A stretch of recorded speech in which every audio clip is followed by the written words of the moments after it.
What if I told you that confidence has nothing to do with how you feel and everything to do with who you choose to be? I've led big teams, built a 7-figure business. I've spoken on national TV and radio, all of it terrified out of my mind. So if you've ever wanted to actually feel confident, here is how. Most people have this backwards. Confidence is not where you begin, it's where you end.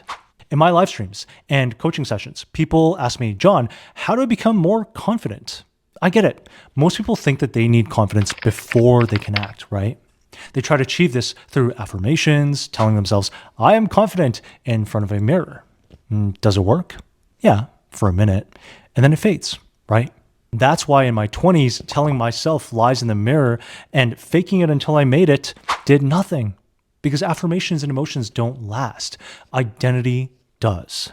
Specifically, when you identify as someone who acts. And that's why I always say evidence over emotions. As humans, we are hardwired for fear, not confidence. Fear is the voice in your head saying, if you try that new thing, you might die. And yeah, 10,000 years ago, maybe that saves your life. But today, it just holds you back. But this is the empowering part. You can silence that voice in your head. All you have to do is make the pain of inaction greater than the pain of action. It has to hurt more to stay the same than it does to act. Make that part of your identity. In my 20s, I was a fat dude.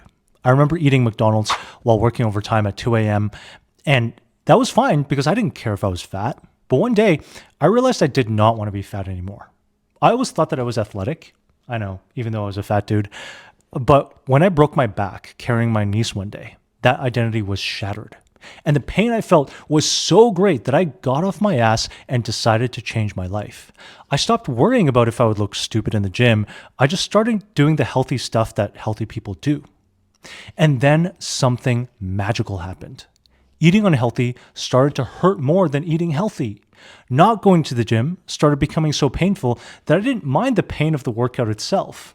I had bigger fears.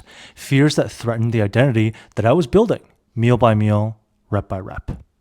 So when you tell yourself, it, I'm going to do it scared anyway, something shifts. You step into the identity of someone who takes action no matter what they feel, and you forgive yourself for your fear and uncertainty. See, you lack confidence because your expectations are too high.